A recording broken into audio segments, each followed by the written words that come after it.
말씀은 우리 예수님께서 안식일에 나사렛 회당에서 낭독하신 성경 말씀입니다. 예수님께서 읽으신 말씀은 구약성경 61장 1절부터 2절까지의 말씀이셨습니다. 그 말씀의 내용은 메시아 곧 구세주가 이 세상에 오셔서 불행과 죄로 고통당하는 인생을 해방시켜 주시겠다라고 하는 예언의 말씀이었습니다. 그러니까 우리 예수님께서 이 세상에 오셔서 하실 일들에 대한 예언인 것입니다. 또 다른 말로 하면 누구든지 예수님을 믿으면 어떻게 될 것인가에 대한 말씀입니다. 또한 복음의 능력을 잘 설명한 말씀이기도 한 것입니다. 그러면 우리 예수님께서 원하시는 진정한 해방이 무엇일까? 정말 주님께서 저와 여러분에게 원하시는 해방이라고 하는 것이 무엇일까? 이 말씀을 오늘 여러분들에게 전하겠습니다. 첫 번째는 가난한 사람을 부요하게 만들어주는 것이 진정한 해방입니다. 오늘 본문 18절에서 주의 성령이 내게 임하셨으니 이는 가난한 자에게 복음을 전하게 하시려고 이렇게 말씀을 했습니다. 여러분, 가난이라고 할 때 두 가지 경우의 가난이 있습니다. 먼저는 영적인 가난이 있습니다. 이것을 심령이 가난한 사람 이렇게 말하기도 합니다. 그래서 마태복음 5장 3절 예수님께서 심령이 가난한 사람은 복이 있나니 천국이 저희 것임이라고 말씀을 하셨습니다. 또 세상을 살아가면서 육신이 가난한 사람도 있을 것입니다. 남들보다 덜 가지고 그리고 풍족하지 못한 삶을 살아가는 그런 육신적 가난을 안고 살아가는 사람도 있는 것입니다. 복음서에서 마태복음에서는 심령이 가난함에 대하여 강조를 했고 누가복음에서는 육체적 가난에 대한 말씀을 강조하고 있습니다.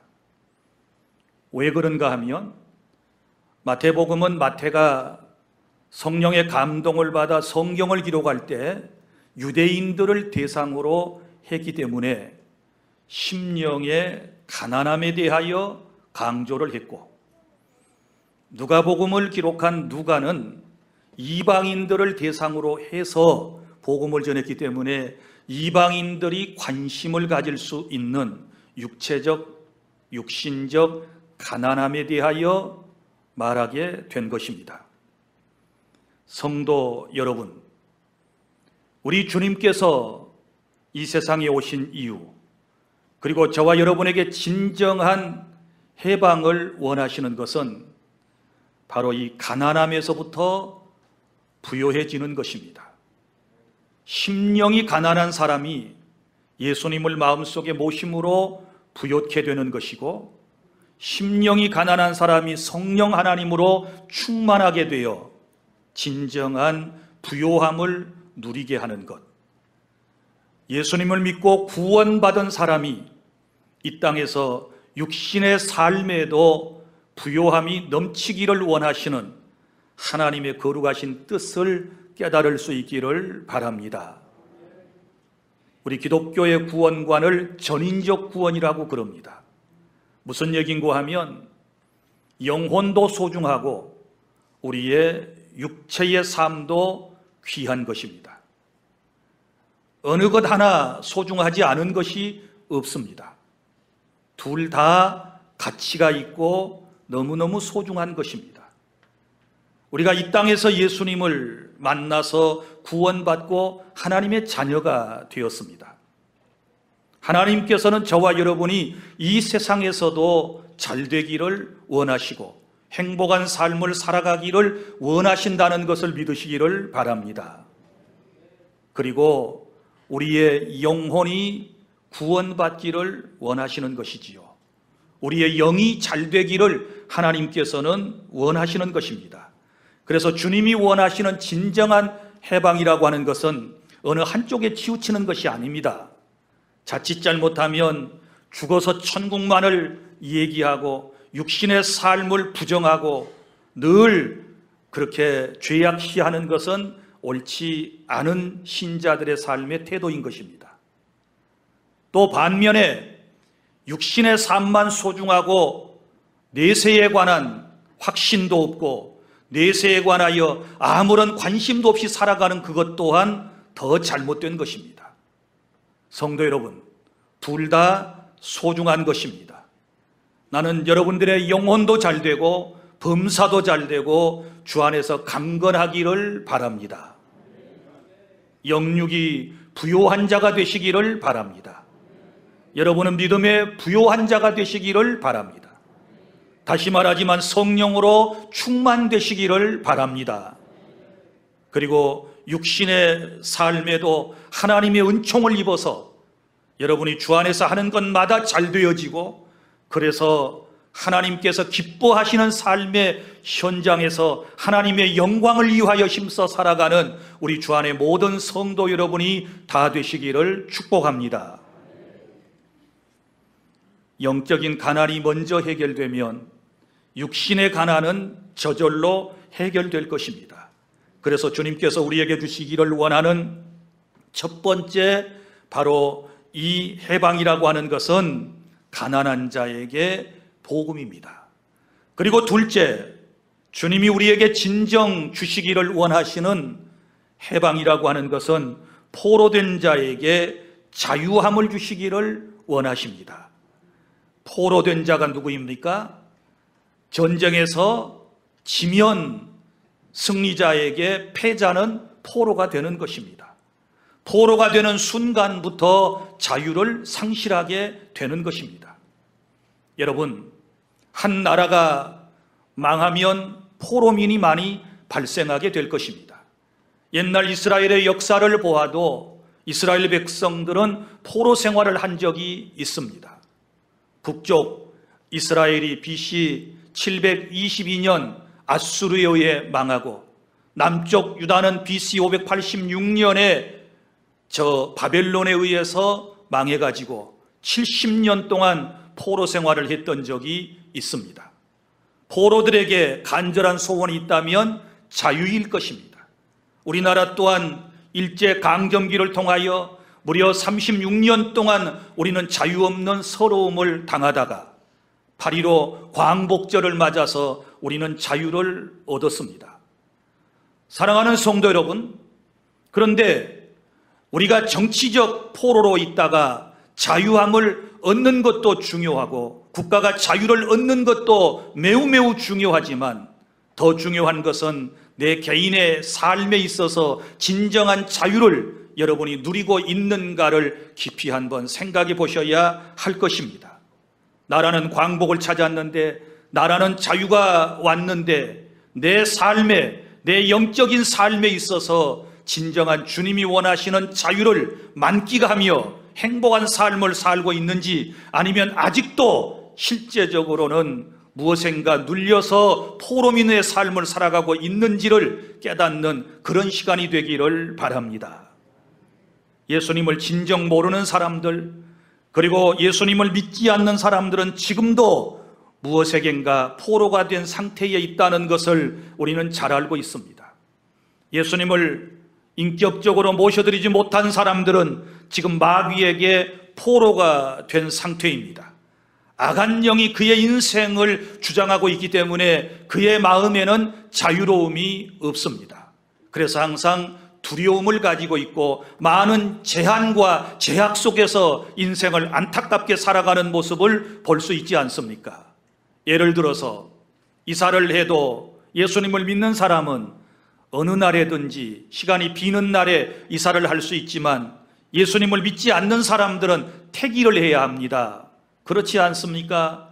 또 자녀의 혼례식 날짜를 잡을 때에도 퇴기를 소위 하지 않습니까? 여러분, 이것은 두려움에서부터 오는 것입니다.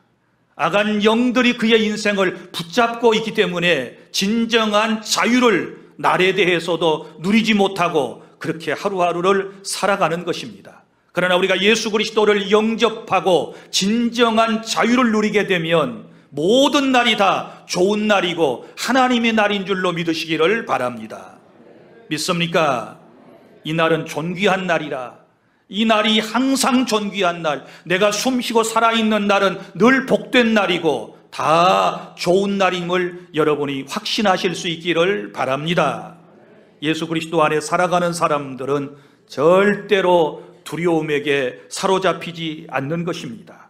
뿐만 아니라 사탄에게 사로잡힌 사람들이 있고 또 죄에게 포로가 된 사람들도 많이 있지 않습니까? 도박에, 알코올에, 마약에 사로잡힌 사람도 있고 또 어떤 사람은 미움의 포로가 된 사람들도 있습니다. 사람을 계속 마음속에 미워하고 저주하면서 살아가는 그런 분들이 있지 않습니까? 심지어 예수님을 믿는다라고 하는 사람들조차도 마음을 풀지 못하고 사랑하지 못하고 미움의 포로가 되어가지고 사람을 까닭없이 미워하고 저주하는 이런 안타까운 모습은 그건 우리가 살아야 할 모습이 아니라는 것을 여러분이 알아두시기를 바랍니다. 그러나 진정으로 주의 영이 내 안에 오셔서 내게 자유를 주시게 되었을 때는 그 어떤 사람도 다 사랑의 대상으로 보여지게 되는 줄로 믿습니다. 그리고 도박이나 알코올이나 마약의 중독에서부터도 완전히 해방되어 자유를 누리게 될 것입니다. 할렐루야. 그리고 어떤 사람들은 이단의 포로가 된 사람들도 있습니다. 여러분, 이단에 빠지는 것은 바로 악령의 역사인 것입니다. 악한 영이 역사하기 때문에 이단 사이비 집단에 빠져서 거기서 헤어나오지 못하고 있는 것입니다. 여러분, 이단에서 빠져나올 수 있는 것도 복음의 능력임을 믿으시기를 바랍니다. 성령 하나님이 강력하게 그 안에 말씀으로 역사하시게 되었을 때 그들은 참과 거짓을 분별해내게 될 것이고 결국은 주님께로 돌아오게 되는 것입니다. 사랑하는 주 안의 성도 여러분, 우리 예수님은 우리에게 자유를 주시기 위해서 오셨습니다. 주님이 우리에게 주신 말씀, 주의 영이 있는 곳에 자유함이 있느니라. 진리를 알지니 진리가 너희를 자유케 하리라. 할렐루야. 진리이신 예수님은 우리에게 자유를 허락해 주심을 믿으시기를 바랍니다. 내 안에 진정한 하늘의 자유가 임하게 되었을 때 내 안에 두려움은 사라지게 되는 것이고 걱정도 떠나가게 되는 것이고 염려도 떠나가게 되는 것이고 죄책감에 대한 두려움 또한 사죄의 기쁨을 통하여 사라지게 될 줄로 믿으시기를 바랍니다. 그리고 셋째, 우리 예수님께서 원하시는 진정한 해방은 눈먼 자를 보게 해 주시는 것입니다. 오늘 말씀, 눈먼 자를 다시 보게 하신다, 이렇게 말씀을 하셨습니다. 여러분, 육신의 눈과 영적인 눈이 있다는 사실을 우리는 잘 알고 있습니다. 성경에 보면 예수님께서 이 땅에 오셔서 육신의 눈먼 사람들을 예수님이 여러 차례 여러 명을 고쳐주셨던 것을 볼 수 있습니다. 마가복음 10장 42절부터 58절까지의 말씀에 보면 여리고 마을에 시각장애인이면서 그리고 구걸에 먹고 사는 바디메오라고 하는 사람이 있었습니다. 예수님께서는 그를 참으로 안타깝게 보시고 그의 눈을 활짝 띄워주셨음을 믿으시기를 바랍니다. 우리 예수님은 이처럼 육체적으로 장애를 가진 분들에게도 관심을 가지고 계시고 그 안타까움을 보시고 지나친 적이 없으시며 주님은 눈먼 자를 보게 해 주셨습니다. 할렐루야. 오늘도 이 예배 시간에 연약한 육체를 가진 분들 사랑의 주님께서 어루만져 주시고 치유의 역사를 베풀어 주시기를 바랍니다. 그리고 또한 사람에게는 영적인 눈도 있습니다. 우리가 이것을 흔히 영안이라고 그렇지 않습니까? 육신의 눈은 말짱하게 뜨고 있지만 영의 세계를 알지 못하고 깨닫지 못하고 보지 못하는 이런 사람을 영안이 어두워진 사람, 이렇게 말하는 것입니다. 이런 분들은 천국을 이해하지 못합니다. 하나님의 나라를 이해하지 못합니다. 죽고 난 이후에 사후의 세계를 절대로 이해할 수가 없습니다. 그러나 주의 성령이 우리 안에 오셔서 우리에게 진정한 자유를 주시게 되었을 때 우리의 영적인 눈이 열려져서 우리는 하나님의 나라를 볼 수 있음을 믿으시기를 바랍니다. 영계를 보게 될 것을 여러분이 믿으시기를 바랍니다. 그래서 우리에게 중요한 것, 육신의 눈도 중요하지만 그보다 더 중요한 것은 영적인 눈이 활짝 열려지는 그런 은혜를 우리 주 안에 모든 성도들이 다 받으실 수 있기를 바랍니다. 성령이 내 안에 역사하시면 믿음의 눈이 열립니다. 영적인 눈이 열려지게 되는 것입니다. 그래서 하나님이 믿어지고 주님이 하신 일들이 믿어지게 되는 것은 바로 영적인 눈이 열려졌기 때문에 가능한 것입니다. 사랑하는 주 안의 성도 여러분, 우리 기독교는 믿으면 이해가 되는 것입니다. 먼저 이해하고 믿으려고 하면 굉장히 믿기가 어렵습니다. 그래서 믿음이라고 하는 것은 내게서 나오는 것이 아니고 하나님의 선물이라고 그랬지 않았습니까? 너희가 믿음으로 말미암아 구원을 받았다. 그런데 이것이 너희에게서 난 것이 아니요 하나님의 선물이다. 그래서 하나님은 택한 백성들에게 믿음을 먼저 선물로 주셔서 그 믿음으로 주님을 믿게 하시고 그 다음에 자세하게 깨닫게 주시는 것입니다. 할렐루야. 누구든지 먼저 믿음이 강력하게 역사하시며 동시에 주님께서 깨달음, 알을 허락해 주시는 것입니다. 그래서 요한복음에서는 믿음에 대하여 강조를 하고 있지 않습니까? 믿음에 대한 얘기가 무려 98번 정도, 98번 정도 믿음이라고 하는 단어가 나올 정도입니다. 믿어야 구원받는 것이지요. 그런데 그 믿음은 어디서 와요? 하나님이 선물로 주셔야 믿음이 생기는 것이지요. 그러다가 우리의 신앙이 점점 더 나아지게 되면 요한 1, 2, 3서에 보면 그것은 이제 알미라고 하는 단어로 바꿔지게 됩니다. 믿음이 곧 알미라고 하는 말로 표현되는 것입니다. 그러니까 믿는다라고 하는 것과 안다라고 하는 것은 같은 의미로 사용되는데 먼저 알고 믿는 것이 아니고 믿고 알았사옵나이다. 할렐루야. 먼저 믿음을 주시고 그 다음에 주님이 더 자세하게 알 수 있도록 성령으로 우리에게 역사해 주시는데 그때를 우리가 영적인 눈이 열렸다 이렇게 말할 수 있는 것입니다. 오늘 또 영적인 눈이 열린 분들은 하나님의 말씀을 깨닫게 될 것입니다. 주의 말씀이 믿어지게 될 것입니다. 영원한 하나님의 나라가 확신해지는 그런 은혜가 있게 될 줄로 믿으시기를 바랍니다. 오늘 우리 불렀던 찬양에도 약한 나로 강하게, 가난한 날 부하게, 눈먼 날 볼 수 있게 주 내게 행하셨네. 주님이 내 인생을 이렇게 놀랍게 변화시켜 주셨음을 믿으시기를 바랍니다. 그리고 넷째로 주님이 진정으로 우리에게 원하시는 해방은 눌린 자에게 자유함을 주시겠다라고 오늘 말씀을 했습니다. 인생들은 여러분 무엇에겐가 눌려서 살고 있습니다. 사탄에게 눌려 사는 인생이 있습니다. 스트레스로 인하여 눌려 살아가고 있습니다. 상처로 인하여 고통을 받아가며 인생은 살아가고 있습니다. 그래서 항상 어떤 사람은 가위 눌림을 당하고 늘 잘 때마다 너무너무 힘들어하는 사람도 있고 어떤 사람은 이 무더운 여름 날씨에 날씨도 덥지만 심령이 자꾸 눌려가지고 인생이 억누름을 당하게 되니까 힘이 없어요. 힘이 없어요. 먹는 것도 잘 먹는 것 같은데, 좋은 환경에 있는 것 같은데, 모든 맥이 다 풀려버리고 힘이 없다라고 하는 분들이 있는데, 이건 뭔가 눌리고 있기 때문에 그런 거예요. 사랑하는 성도 여러분, 하나님의 거룩하신 영이 내 안에 오시게 되었을 때 눌린 것이 다 물러가게 될 줄로 믿으시기를 바랍니다. 내 인생이 가벼워지게 되는 것입니다. 주님께서 말씀하셨잖아요. 수고하고 무거운 짐진 자들아 다 내게로 오라. 내가 너희를 쉬게 하리라. 주님 앞에 나오면 모두가 다 무거운 짐을 벗어버리고 진정한 인생의 시원함을, 가벼움을 느끼게 될 줄로 믿으시기를 바랍니다. 우리가 찬양하고 기도하면, 말씀의 은혜 받으면 눌림에서 풀려나서 자유를 얻게 될 것이고 우리 안에 기쁨이 넘쳐나게 될 줄로 믿습니다. 예수님을 믿기 전에 기죽어 살던 인생이 예수 그리스도 안에서 살아가게 되면 이제는 길을 펴고 살게 될 것입니다.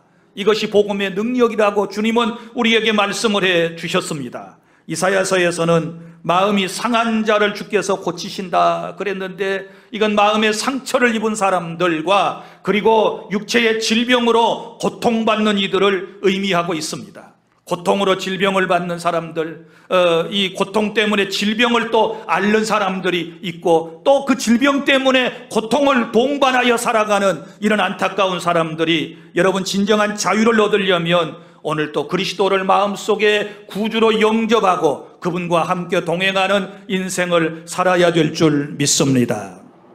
다섯째로, 이제 주님이 원하시는 진정한 해방은 무엇을 의미하는가? 죄에서 해방시켜 우리에게 자유함을 주시는 것입니다.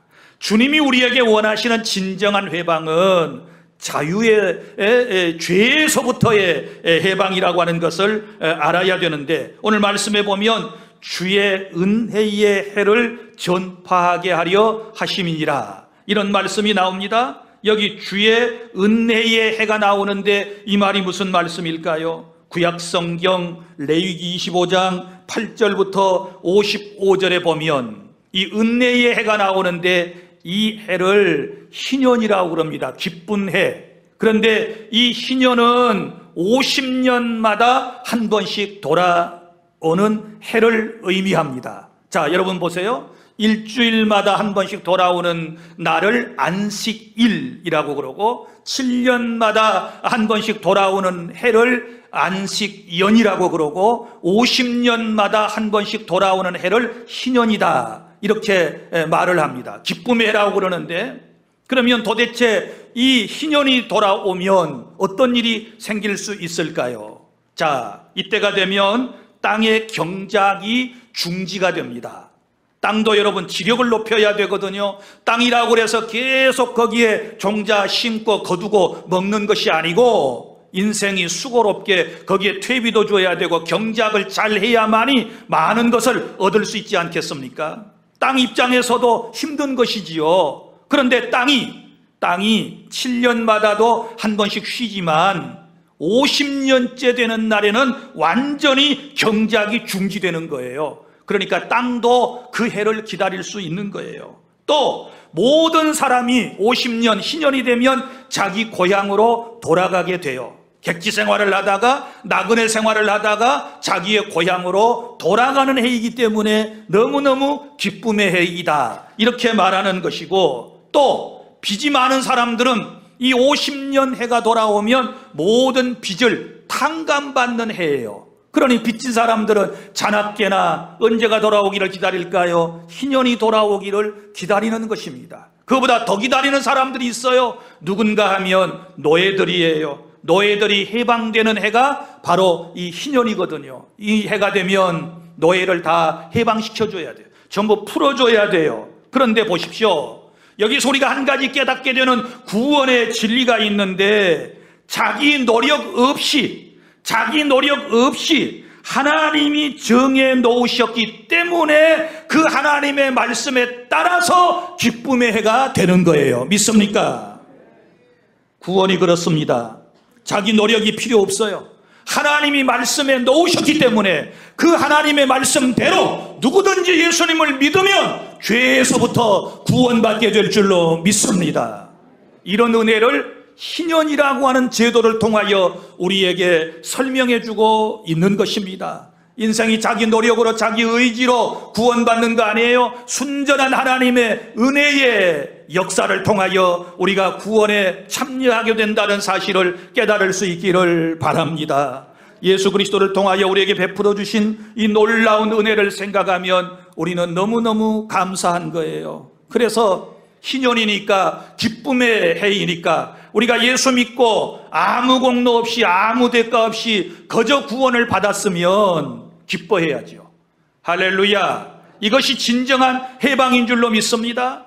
예수님을 믿고 구원받았다고 그러면서 무슨 교회 안에서 진리를 많이 깨달았다고 그러면서 또 앞으로 세상이 어떻게 될 것을 다 알고 있다고 그러면서 마음이 평안하지 않고 기쁨이 넘치지 않는다면 그것은 진정한 복음이 아닌 거예요. 믿습니까? 진정한 복음을 접했다면, 깨달았다면 예수 믿고 구원받은 것이 내 인생의 가장 큰 기쁨의 날인 줄로 믿습니다. 할렐루야. 이런 은혜가 넘칠 수 있기를 바랍니다. 노예가 여러분 50년 만에 해방되어서 이제 자기가 원하는 곳으로 뛰어가는 모습을 생각해 보세요. 일생을 빚을 갚지 못하여 쩔쩔매고 힘들게 살아갔던 사람들이 그 빚을 다 탕감받은 걸 한번 생각해 보세요. 얼마나 기쁘겠습니까? 얼마나 행복하겠습니까? 우리의 구원은 그 이상입니다. 죄에서부터의 구원은 그 이상입니다. 세상에서 아무리 빚을 많이 탕감받았어도 여러분 예수 안 믿으면 지옥 형벌인데 우리는 예수 믿고 구원받아 천국 백성 되었으니 이거보다 더 큰 감사와 행복이 어디에 있겠습니까? 나는 여러분이 진정 복음의 진수를 깨닫고 구원의 이 놀라운 은총을 깨닫고 행복하며 감사하며 살아가는 것이 복음의 능력인 줄로 아시기를 바랍니다. 할렐루야. 나라는 해방되었어도 아직까지 이런 해방을 진정으로 체험하지 못했다면 그것은 진정한 해방이 아니에요. 국가는 해방되어 자유민처럼 보이지만 영적으로는 날마다 두려워가지고 사탄에게 붙잡히고 죄에게 붙잡히고 항상 이 두려움에 붙잡혀가지고 그렇게 살아간다면, 죄책감에 붙잡혀 살아간다면 어찌 진정한 해방을 얻었다라고 말할 수 있겠습니까? 그런데 여러분 보세요. 이런 복음의 능력을 사람들이 들으면 누구든지 예수 믿고 이런 은혜를 체험하게 되지 않겠어요? 그래서 가장 싫어하는 세력이 있어요. 우리나라가 8.15 광복이 오게 되었을 때에 우리는 너무너무 기뻤지만 이것을 기뻐하지 않은 사람들도 있었으니 일본 사람들은 기뻐할 리가 없지요. 또 일제에 빌붙여가지고 먹고 살았던 사람들은 절대로 광복이 기쁘지 않았을 거예요. 마찬가지입니다. 죄에서 우리가 구원받게 되었을 때 우리는 너무너무 기뻐요. 그런데 사탄은 안 기뻐요. 사탄은 오히려 우리에게 더 많은 방해를 하고 우리로 하여금 구원의 감격을 빼앗아 버리려고 하고 우리로 하여금 이 복음을 다른 사람에게 전하지 못하도록 우리의 입을 다 막아버리는 거예요. 우리가 전하면 누구에게나 이런 5가지 해방이 일어나잖아요. 그래서 사탄은 이걸 싫어하기 때문에 성도들의 입을 딱 막아가지고 전도를 못하게, 두려움을 줘가지고 전도를 못하게 해요. 바쁘다는 핑계로 전도를 못하게 해요. 부끄럽다는 핑계로 전도를 못하게 만들어요. 여기에 넘어가면 안 돼요. 그래서 주의 성령이 내게 임하셨으니 이렇게 말씀을 해요. 주의 영이 내 안에 임하면 우리는 입을 열어서 담대하게 이 해방의 복음을, 이 자유의 복음을, 이 진리를 다른 사람에게 전할 수 있는 줄로 믿습니다. 우리만 해방받으면 다입니까? 우리의 가족들 가운데 아직도 마귀에게 포로로 잡혀있는 사람들이 많이 있는데, 죄에게 포로로 잡혀있는 사람들이 많이 있는데, 잘못된 습관에 포로로 잡혀있는 사람들이 많이 있는데 우리만 진정한 자유를 누렸다고 좋아할 일이 아니고 우리가 나가서 이 복음을 전해야 될 줄로 믿습니다. 입술을 열어서 전해야 될 줄로 믿습니다. 그래야 여러분 이 나라 이 민족의 진정한 해방이 찾아오게 될 줄로 믿으시기를 바랍니다. 사랑하는 성도 여러분, 하나님은 사랑이십니다. 우리를 너무너무 사랑하셔서 우리에게 이 놀라운 자유를, 해방을 허락하여 주셨습니다. 이제 해방과 자유를 함부로 남용하지 말고 이제 정말 더 감사함으로 더 두려운 마음을 가지고 하나님을 더 잘 섬기고 이런 자유를 빼앗기지 않기 위해서 믿음을 잘 지켜내고 끝까지 주님을 사랑하며 천국에까지 이룰 수 있는 저와 여러분이 될 수 있기를 바랍니다. 기도하겠습니다. 우리 아버지 하나님, 은혜와 사랑을 감사합니다. 우리 주 안의 모든 성도들, 주님이 원하시는 진정한 해방의 의미를 깨달았는데 오늘 이 5가지 해방을 허락하여 주시기를 원합니다. 가난한 사람들에게 복음이 전하여 아버지 하나님이여 놀라운 역사가 있게 해 주시옵시고, 포로된 자에게, 눈먼 자에게, 그리고 눌린 자에게 아버지 자유가 선포되게 하여 주시옵소서. 주의 은혜의 해를 전파하는 것은 우리가 해야 할 마땅할 사명이오니 우리가 이 복음을 잘 증거하여 많은 사람들이 해방받을 수 있도록 도와주시옵소서. 예수님 이름으로 기도하옵나이다. 아멘.